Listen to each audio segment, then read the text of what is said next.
get serious about building content sites and building a profitable business online? Welcome to the Niche Website Builders Podcast. We bring you the latest field-tested tips, tricks, and strategies for building a profitable online asset. We interview industry experts, share customer success stories, and reveal our own experiences working on hundreds of sites to inspire and motivate you to make something happen. Let's do this.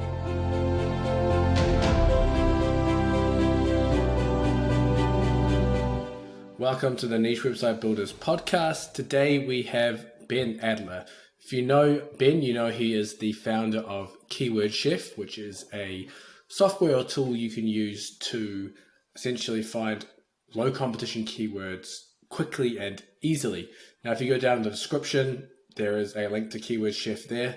It is an affiliate link, so obviously we thank you for the support if you do sign up through that link. But what we do is we dive into this podcast into Ben's, essentially his processes of using Keyword Chef. So he actually does a screen share during this. So if you're listening to this, it's better to watch it on YouTube as well, so you can get an idea of what he's going through. But either way, you can listen to it as well and kind of get the gist of what he's going through. But he runs through the topic of camping and shows the different keywords, how you can filter them, how you can cluster them, how you can choose your SERP settings to get what you want out of Keyword Chef so you can make the most of it. He runs through a few other things like future developments on the program as well. So sit back and enjoy. This episode is brought to you by Niche Website Builders, an agency dedicated to helping people just like you build profitable content sites. Niche Website Builders are the hands-off content site marketing agency you always wished existed. It's run by content site marketers for content site marketers, and they help both investors and individuals alike build profitable online properties. They provide a fully outsourced approach to content creation, link building, and done-for-you website builds, the same approach they use on their own six-figure portfolios. For example, their content packages come with a proprietary keyword research process, are written by in-house native English speakers, formatted using templates proven to convert, and uploaded to WordPress with affiliate links added so that all you need to do is hit the publish button. Check them out at nichewebsite.builders/show. That's nichewebsite.builders/show and fill out the form to get coupon codes for 10% more content or a 10% discount on links with your first order sent right to your inbox.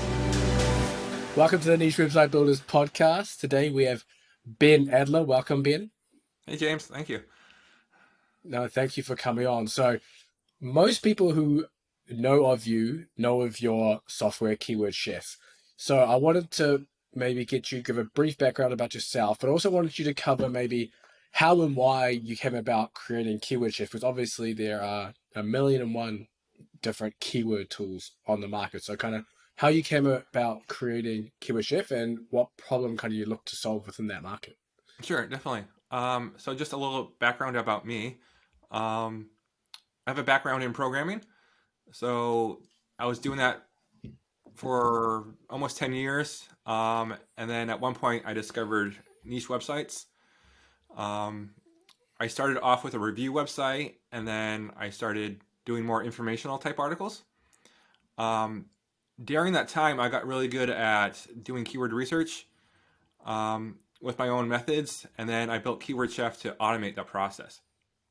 So what makes Keyword Chef different is a lot of people, they go for what are called underserved keywords. And these are topics that not a lot of other people are writing about. So if you do write about them, you can rank really quickly on the first page without backlinks. So if you find a keyword that has like a lot of forums on the first page results, that's a good sign of low competition. These forums are really easy to outrank just because they're not very optimized, they're unorganized. A lot of times they aren't thorough, they don't have images. So they're just very poorly optimized. So if you write a really good article that is optimized, that's really rich with content, you can outrank these forums. So it's different from a lot of other tools that use they rely on backlinks. But those can be misleading because it doesn't take into account things like search intent, for example, or how well optimized those pages even are. Yeah. So I'm taking the other half of it, which is a lot more accurate when you do find low keywords. Yeah, because obviously we have other tools that give, as you mentioned, like a keyword difficulty score that's generally created from the number of referring domains or links to Yep. those pages, and that's kind of how you get it. But obviously, as you mentioned, it doesn't take into account intent and things like that. So I guess how does Keyword Chef then solve that problem in terms of the information that it gives you? Yeah. So normally, what people do when they find a keyword is they analyze the competition manually. So that means they go to the actual real Google result for that keyword, and they look at the top 10 results manually, and they analyze it. Is this a good keyword to go after? Um, so what Keyword Chef does, instead of going to that SERP manually, it will analyze it for you. So you can analyze Mm. thousands of keywords, all the SERPs at once. Um, so you don't even have to look at the SERP and see what links are in the SERP. Keyword Chef will do that all for you. Um, and you can customize it. It doesn't have to be forums. You could look for Pinterest sites or free blogging websites. Those are also easy outrank. File types like PDFs or Mm. docs. Or if you just want to find keywords that have e-commerce stores ranking, you can do that as well. So there's several Okay. categories you can pick from. So it really speeds up the process of doing your own analysis, which is the key feature of Keyword Chef. Gotcha. And you mentioned this is the program is mainly based off your processes for keyword research. So it will be actually really good if maybe you could dive into, I guess, your thought processes of how you did that before Keyword Chef. So say you had, I don't know, maybe there's a niche you have on top of your head, just a topic, and then how you would start that keyword research process. Because I think a lot of people can potentially get lost and have analysis paralysis. Maybe they've got a high level keyword, and then where do you go from there? You search that one C keyword, but there's obviously multiple offshoots you can go from there. Yeah, so I'll talk about some real examples. Hmm. I had a camping website. I sold it. But what I would do is I would go to Google and I would use the auto suggest feature. So I would type in like, "Can you go camping?" And then up would come the 10 results or the 10 suggestions in Google autocomplete. Um, so what Google is telling you for those keywords, those are real keywords people are searching for. So I will go through every one and then analyze the SERPs. So that was my manual keyword research process. Hmm.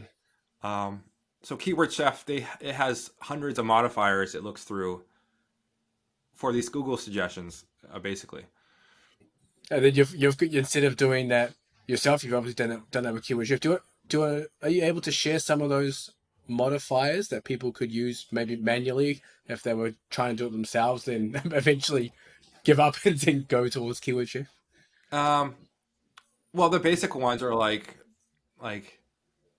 um, like what is camping, like or where is camping. Those are good modifiers, but I don't want to give away my secret sauce, of course. Yeah, no, for sure, for sure. I guess when you did these as well, how much did you pay attention to search volume when you're looking for these? Are you just looking at, okay, it's in Google autocomplete, so that means I'm going to write on the topic, or did you still look at least an estimation of volume? I still look at the search volume only to prioritize which keywords to go after. I don't use it so much as a traffic estimate. So if there's two Okay, keywords and one has a higher volume than the other one, and they're both easy, I'll go for the higher volume one. gotcha. Yeah. And I know Keyword Shift gives almost multiple volume metrics instead of just the one volume. I think it gives the best or the average and maybe Yeah. the low end of those keyword metrics. I guess how you probably don't want to give away too much of how that is done, but what purpose does that give the person using the software in terms of planning their keyword research and topics for their site? Yeah. So I do give the average of the 12 month and then the highest month volume and then the lowest Okay. monthly volume. So at camping, again, it's a seasonal niche. Most camping happens in the summertime. Um, so you can't just look at the current month volume uh, because it might be if you look at it in the summertime, that's the most traffic you're going to get. For the that's the highest month. So it's good to look at like the average if you want to get a good idea of the volume. Um, and if you find like a big difference between the high and low, you just know it's a seasonal keyword basically. So it's just Yeah, something to keep in mind that you're going to get traffic spikes throughout the year. gotcha. Now, I would actually be interesting to dive into some of your niche selection for your own sites. There is there a reason that you've gone after something seasonal? Do you mind or care that it is seasonal, knowing that you potentially make up maybe the low revenue in the off season that you'll make it up in the in season, or is it just you just like camping and that was kind of one you went into? I just like camping. I like to pick niches that I'm interested in that are broad enough that have a lot of questions about them. If you go too niche, you might not find a lot of questions. But again, you don't want to go too broad either, where uh, it's like a Mm. poor user experience, and you can't Yeah, really yeah. get that topical authority. Gosh, Um, yeah. Maybe break that down for me in terms of the camping side, because obviously camping you can cover a range of different topics. So where yeah, did you start within camping there on say on Keyword Chef? Did you just cover maybe one of the topics and get all that sorted almost like in a silo, then move on, or did you try and kind of map out the whole site initially? yeah. It actually started off as like a winter camping website. I thought it would be like a good niche that nobody else was really targeting. Um, and then later on, I rebranded it to like all season camping. I changed my Mm. domain name. I changed my logo. Oh wow. Um, yeah, and then I'm not very good at like silos. Basically, if it's a low competition keyword, I'll go for it. Yeah. So whichever comes on my plate is what I write about. Gotcha. That's interesting that you ended up changing the domain name and logo. So did you end up 301 redirecting the original site to the new site? And did you have any negative impacts doing that? Yeah. What I did was I basically set up another site that was a clone of my first website, Hmm. um, and then changed the logo on the second site, and then I had my host do a 301 redirect to the new site. Um, and then in Google, there's a change of address tool where you can tell Google that you changed your Mm. domains, um, so that SEO impact won't be as much. Um, and then yeah, the old site is still there, so everything's ranking The old fine. site? Yeah, No, gotcha. Gotcha. yeah, the Ju- old site still has that 301 redirect. Gotcha. Yeah. So No, that makes sense. yeah, I recommend never letting the old domain expire. So Yeah. Yeah. Once you've done that, you're renewing two domains a year then instead of just the one. yeah, basically, yeah, Nice.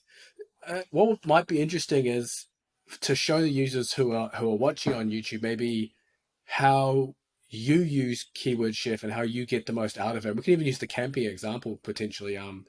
Just there, if maybe you share your screen and then maybe just walk through how best to use the software so users can get the most out of it for their keyword research instead of maybe just typing in a C keyword and then just hoping they get what they want. yeah. We can take a tour. Yeah, Let for me see. sure. Yeah. So Keyword Chef is a currently it's a pay as you go credit based system. So you only pay for the credits that you use. I'm sorry, you only pay for the keywords that you want. Right now, we are exploring adding a monthly subscription on top of that if people want. Okay. Um, yeah, so it's very simple. A lot of other tools, like you see a lot of like numbers and metrics, and they're kind of overwhelming for beginners. And a lot of the data, like a lot of people don't care about. Mm. So this is like a minimalist design. Um, so we can type in camping here, um, and then you get to pick like the search intent basically. So some people just like to focus on questions, or um, they want like best keywords for like review articles, or like how to if they're making YouTube videos. So I typically like to stick to questions. Um, so we'll just try this camping one here. Sure. And it is a popular niche, so we'll see what it comes up with. Probably a lot of keywords then. So here, instead of just like getting all the keywords and then you not knowing how much it's going to cost, this is a keyword preview window.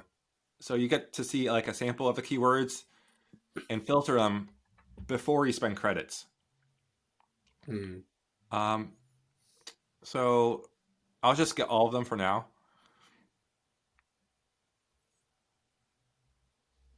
So here we can see all the results. So one thing that's really powerful, like I said, is analyzing the SERP results. And that is done through the SERP score. So this is an interesting one. Classic trash can for camping. You can click the magnifying glass here to get the SERP. And basically the ones that are highlighted are based on your SERP score settings. So I'll show you what I mean. Like you see this 3 here? Yep. It found 3 matches in your SERP score. So, sorry, this is some test data. No, it's good. So what it's looking for is like, it found e-commerce stores because the e-commerce was highlighted here. Yeah. But let's say I just wanted to look for forums, right? I can do that. This is going to refresh because I wasn't on the report page. This saves all your reports, by the way. So you don't have to like... Automatically? Yeah. Like I said, I have a lot of testing data here. So clicking all these is going to take a long time. So if you're on a paid plan, you can just click this button here. And is each SERP score 1 credit? So I already spent like 1,600 credits. Yeah. But if I click the SERP score, it's already paid for it. So it doesn't cost you anything extra. Okay. Gotcha. So clicking these buttons don't cost you anything more. Clicking this button doesn't cost you anything more. Oh, nice. So this will take a minute to run. For a big report, it's going to take longer. And what this is doing is getting all the SERP results for all the keywords at once. Gotcha. I guess under the SERP settings, and what do you usually like to tick on that window in terms of forums, e-commerce, and all that? Yeah, the custom SERP score. Yeah, Is there forums are anything good. you like to look for? Yeah, forums are good. These are like Reddit, Quora, typical forums. I like free blog websites, like Wix and Blogspot. These are made by like, typically beginners because they're free websites. Yeah, or hobbyists just looking to do a blog kind of thing. Yeah, so they're usually easier to outrank because usually they're not SEO experts. Social, like if you see like a Facebook post or something, those aren't really SEO optimized either, so they're easy to outrank as well. And sometimes files. So we'll save that and it'll refresh the report. It does take some time because it's analyzing all the links for all the keywords at once. So there's a lot of data processing that's happening behind the scenes. Gotcha. And then I'm assuming once you finish this, when you got an export to CSV button, then you can export and kind of look at it on a sheet as well if you wanted to do further analysis or whatever it is people like to do. Yep.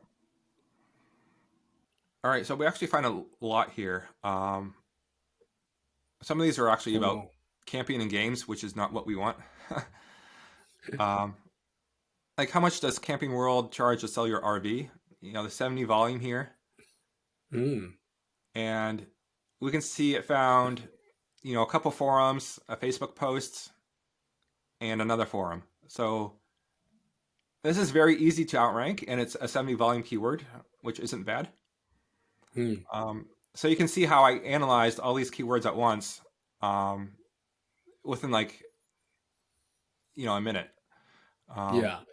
I guess the question from here becomes then, how do you look to cluster or find parent topics? Because, for example, a lot of these are people also ask questions. A lot of people also ask questions almost have like a bigger topic that kind of incorporates that into the article. So how are you then organizing your data so you know what to write for? Or are you just kind of just writing, it doesn't matter, I'm just going to write these on individual topics?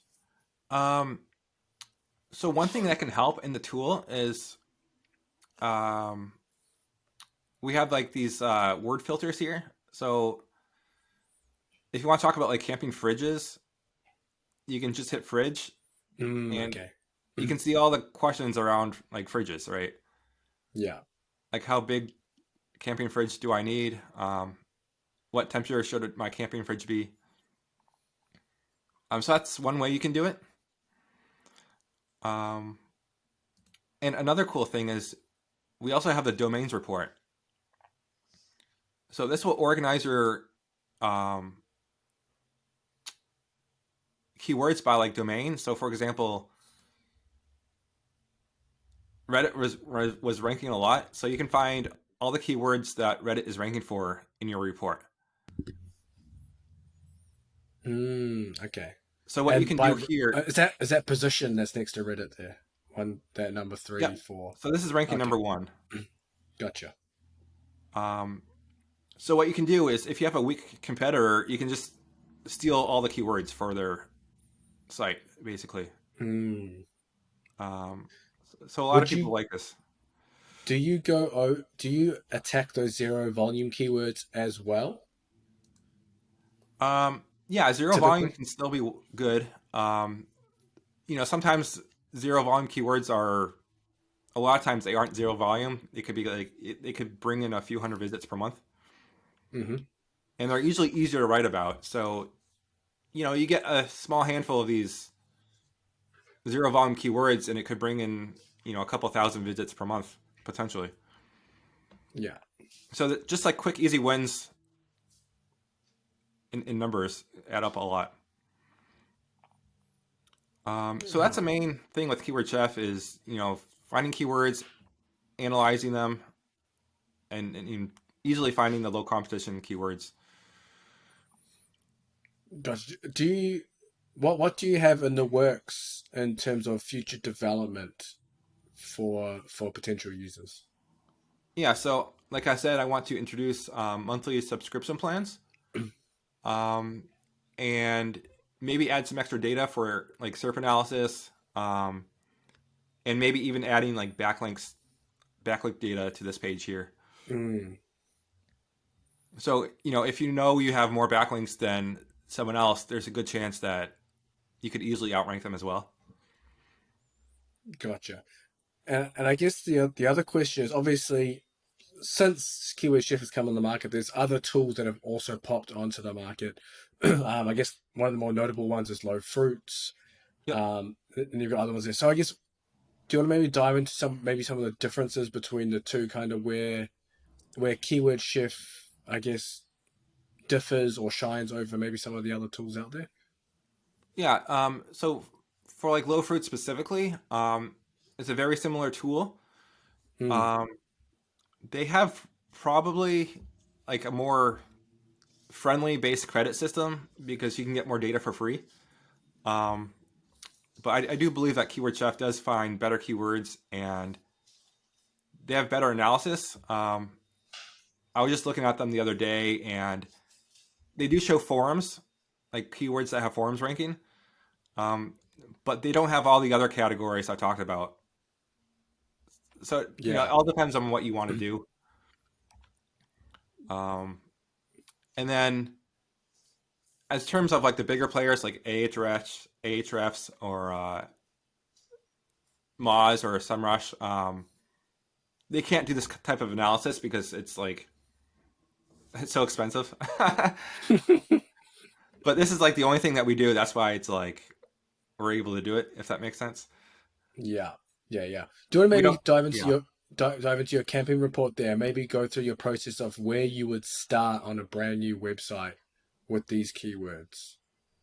Yeah, I would literally just pick out keywords that seemed easy, and just go for them. Um, Okay. so like this one here, you can click it, it'll add it as a favorite. Mm. Um, so like anything with like volume, uh, and You're like a basically trip ticking. score above 2, I would target. Okay. Yeah, so this is another good one. Can camping gas explode? Um, so this is like camping is a very popular niche, and we're still finding keywords that are underserved here. Yeah. But sometimes people find like hundreds of like low competition keywords doing this. Um, So I guess how would you then? There's obviously keywords in there that you don't want. I think some of them are about gaming, yeah, some about boot camp or something like that. How would you filter those keywords out? like in this report here. Yeah, because for example, maybe you want to look at camping, but you've just got a whole lot of gaming stuff that you got to work through as well. How would you essentially Yeah, get rid of those? like what you can do is like you can ignore these, you can Hmm. cross them out, Oh, okay, um, or you can just like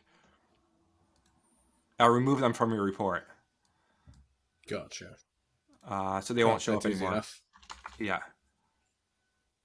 Um, oh, this also does clustering for you. Oh, okay. Yes, dive into that.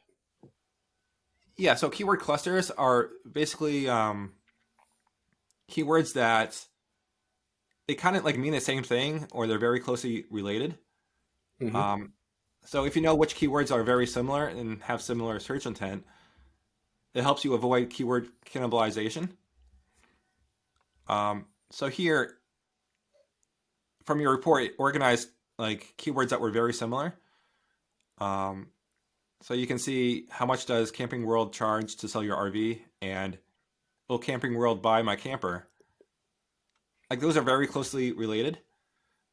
Um, so what Keyword Chef does is it organizes them for you, and the percent match is basically how similar the SERPs are to each other. Oh, okay. Um, So I guess question is there. Do you then use that percent match to determine whether that goes into your article as a heading? yeah, so you can include this topic here. You can include this topic here in the same article, basically. Yeah. What percent match would you deem too low to add it into your article? So Keyword Chef, it shows anything. I believe it's 30% and up. Um, Hmm. but just because Google thinks the search intent is the same, like you always want to double check yourself, Yeah. just for like the user experience and all that. Um, but yeah, just like they all can be good. You just have to use your own judgment sometimes. All right. Yeah. Yeah, if you want to exit that, you can exit that. We can continue on. Sure. Yeah, for sure. Awesome.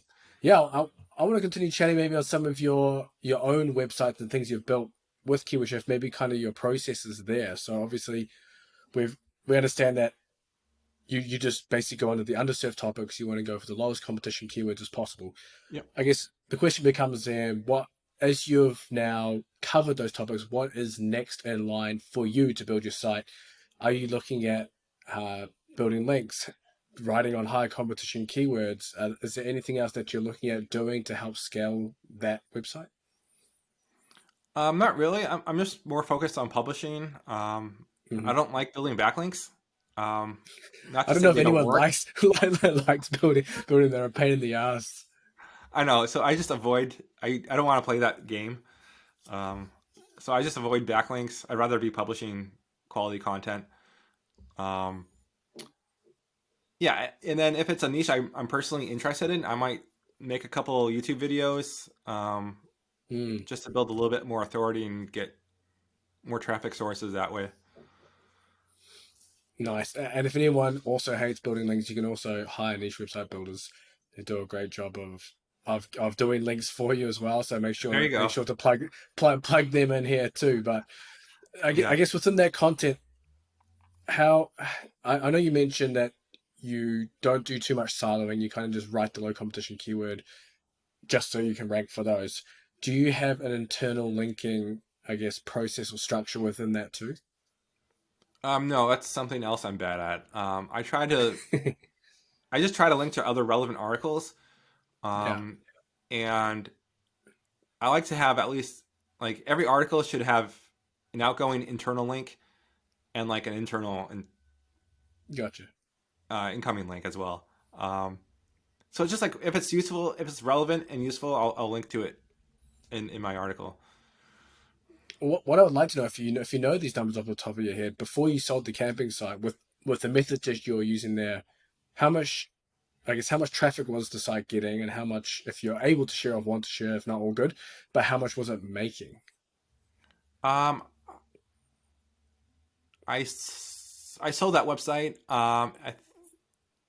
It was getting just over 10,000 visits a Hmm. month, I think.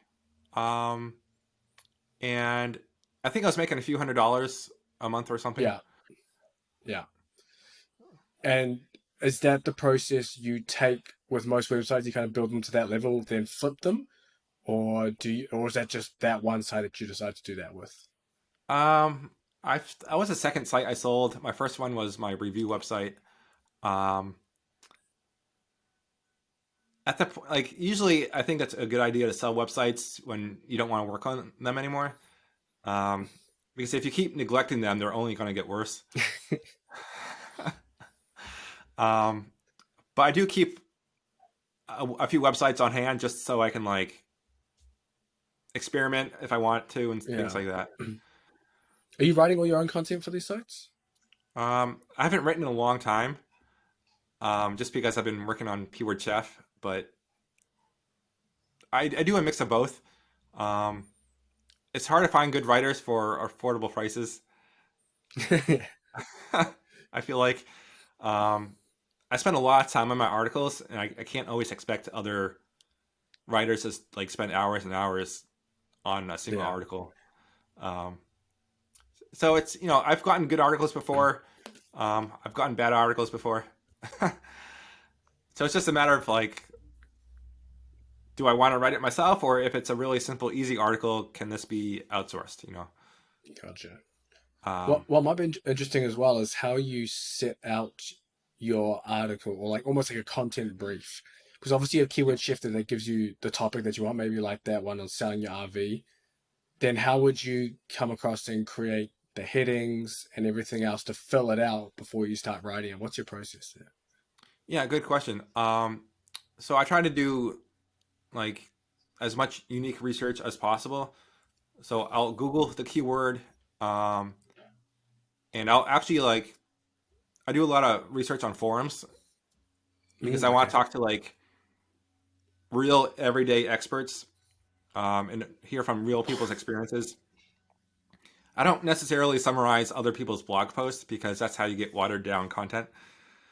Oh, for sure. I agree with you there. Yeah, and then I'll probably even visit like a few RV companies and then figure out what their buying and selling process for their RVs is. Go to their website directly. Um, and so during all this research, I take notes, and then when I have a lot of notes and I feel like I've exhausted my research, um, I'll organize my notes into an article and then publish it. Okay. So I guess very research heavy in terms of how you create it, and it's pretty much created itself just from the research that you're doing.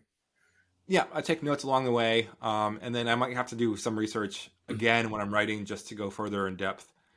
Um, and I might try to come up with questions that I think other people might ask, like, Mm, uh, how long does it take for your RV to sell, or is it better than selling it privately compared to Camping World? So yeah. I just try to think of like common sense questions that people might have about the topic as well.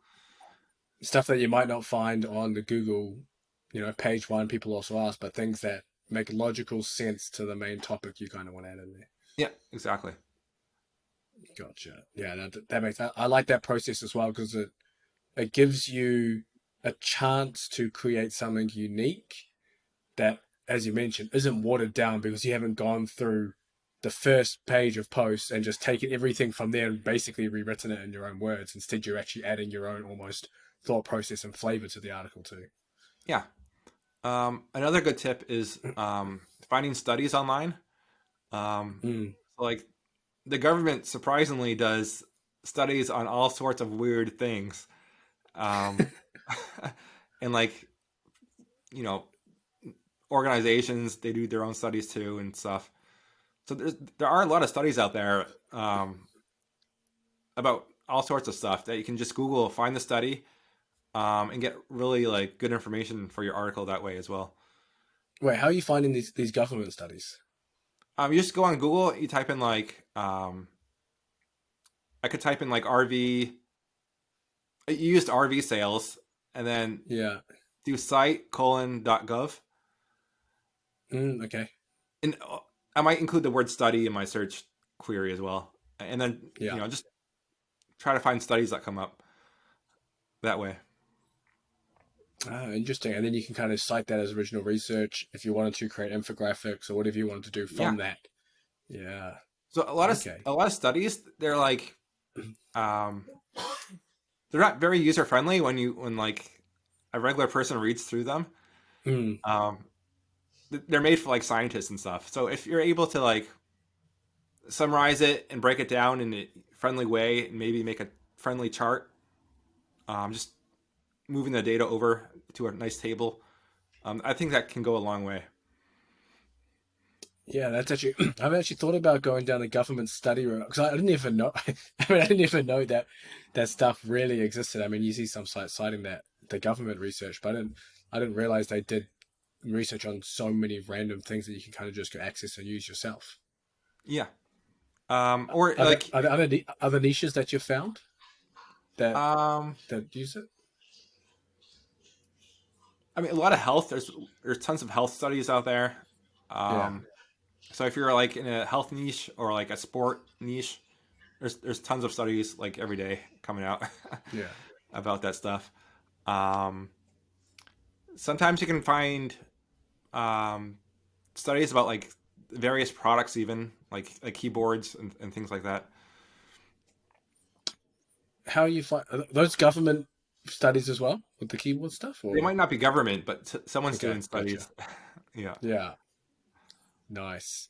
That's a good tip for anyone looking to, I guess, add some more beef to their article and have something concrete to kind of lean on instead of just opinion or whatever it is, things that can help bulk up your article and give.